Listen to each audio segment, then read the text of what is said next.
இந்த oil filter இப்படி மாட்டிக்கிச்சுன்னா பழைய ஆயில் ஃபில்டர் தட்டி கழட்டணும். கழட்டிட்டு இப்போ புது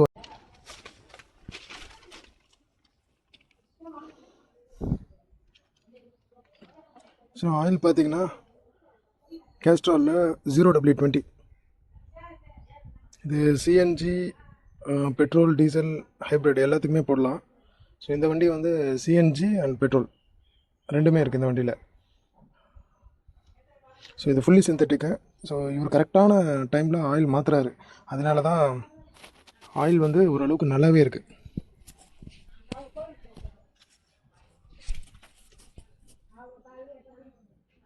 ஸோ இது வந்து மாற்றுற டைம் தான்.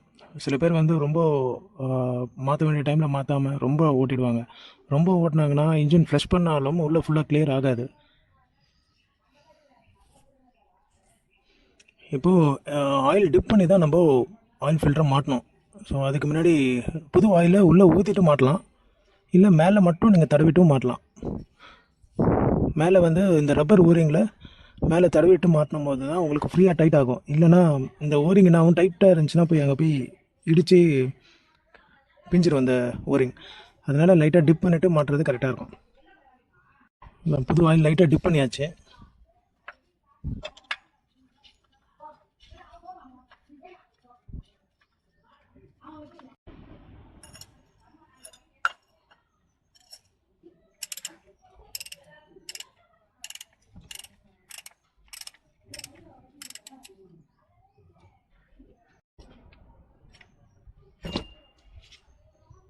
அதான் டைட் பண்ணியாச்சு.